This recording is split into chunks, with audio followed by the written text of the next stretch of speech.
Здравейте, YouTube! В днешния епизод ще ви разкажа как да си сложим нанопокритие върху нашето стъкло, така че почти да няма нужда да използваме чистачките. А пък конкретно ще смена и самите чистачки. И така, от какво ще ме е нужда? Комплект кърпи, микрофиберни по възможност, един клейбар, за да може да почистим много добре стъклото и разбира се нашият химикал, който ще нанесем върху стъклото. Първо обаче трябва да сложим чистачките в режим за сервизиране.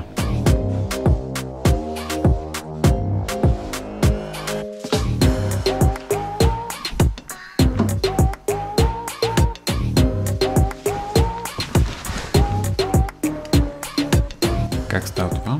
Първо даваме на контакт, след това изключваме и веднага след това ще задържим лъвчето в максимално горна позиция, докато чистачките не се размърдат.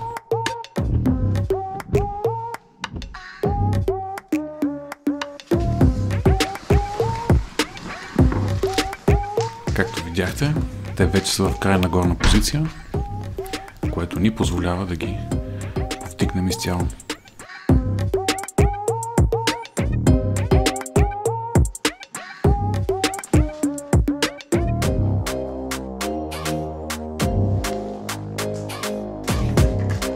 Първа стъпка. Почистваме стъклото много добре с препарат за стъкло, какъвто имате. Това ще ни подсигури, че най-главните и груби завърсявания ще бъдат изчистени. Крайната ни цел е да постигнем максимално чисто стъкло, преди да нанесем нашия химикал с нанопокритие. И така, напръскваме обилно стъклото с препарата за стъкло и взимаме една кърпа.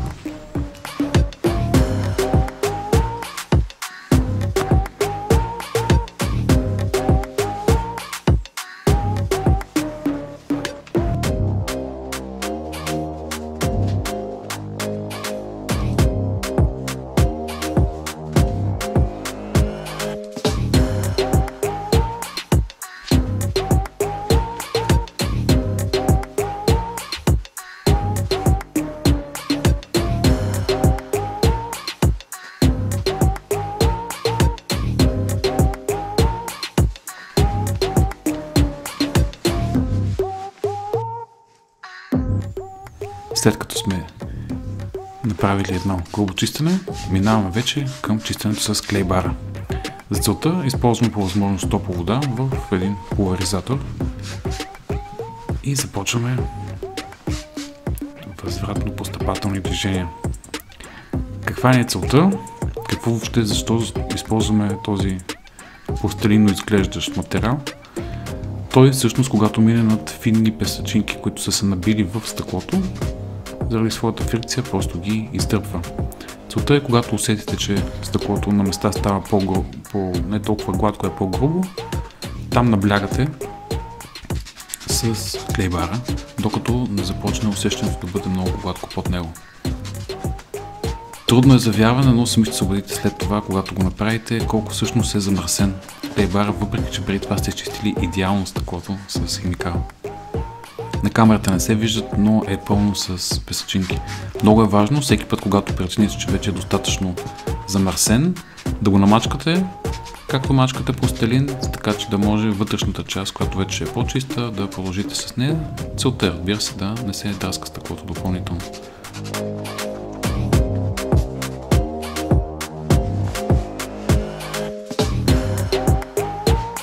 След като сме почистили с клейбара, забърсваме хубаво стъклото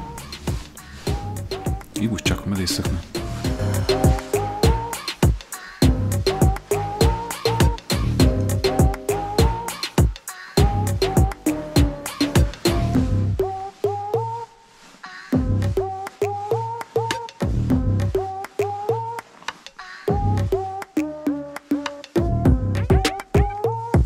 И така, стигаме до най-важната стъпка – нанасяне на химикала.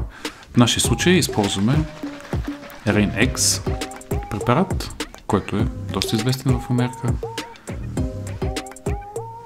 съдържат хидрофобни наночастици, които след като направят връзка с стъклото, ще видите по какъв начин ще отблъскват водата, което значително ще ви помогне в дъждовни и снеговити дни. А пък, ако карате и с сравнително голяма скорост на магистрала, дори няма да има нужда да пускате чистачката.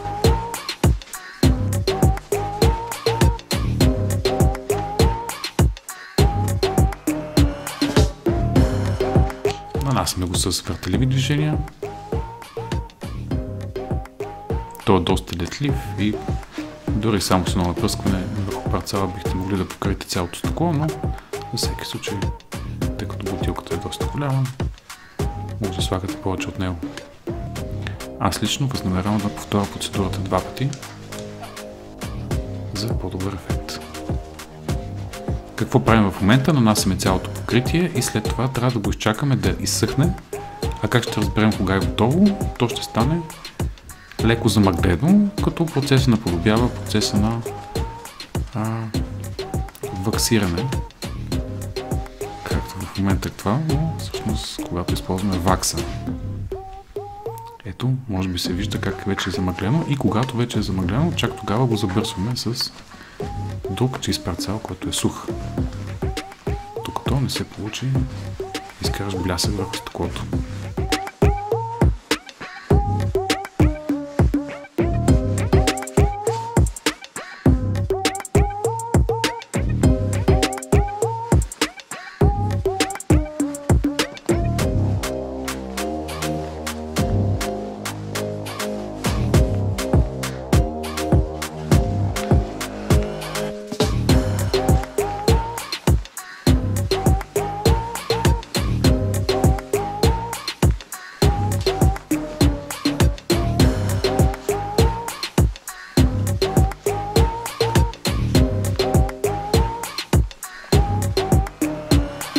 И с това приключва един цикъл на нанасяне на химикала. Вие бихте могли да спрете до тук и бихте били изцяло доволни от ефекта. Но, за да бъде още по-дълготраен и по-голям, аз ще го направя още веднъж.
След достигане на процеса за замъгляване.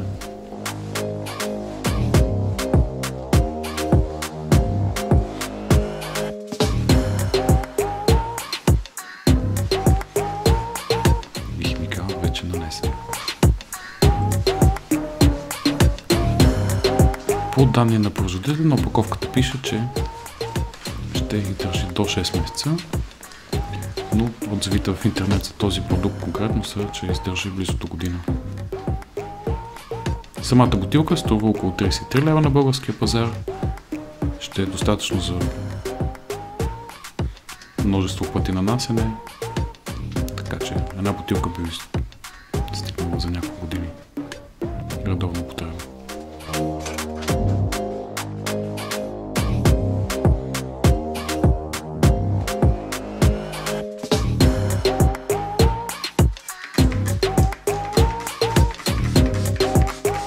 На своя глава решавам да нанеса препарата и върху всички останали стъкла.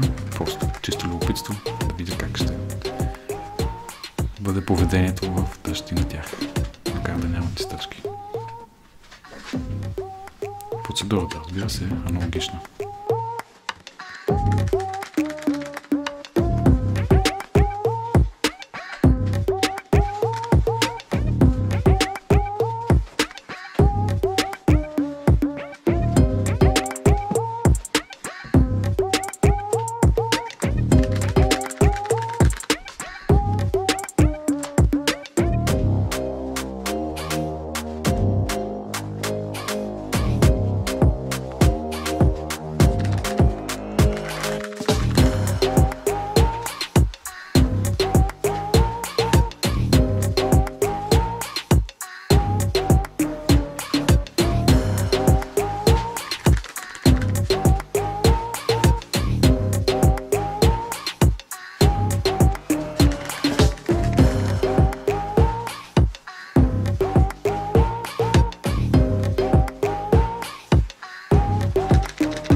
доказателство. Както може да видите, капчетата, които се стичат по стъклото, образуват перфектна сфера, което доказва, че покритието върху стъклото е хидрофобно и просто биват избутани съвсем леко от чистачката, без да се стичат надолу. Аз лично съм доволен и препоръчвам този продукт. Вярвам, че вие ще останете доволни. Подкрепете ни в канала, като се абонирате, натиснете по един лайк на това видео и натиснете камбанката, защото това гарантира, че вие по този начин ще прескочите алгоритъма на Google и следващото видео ще ви бъде показано, а няма да оставите на тях това решение да бъде взето.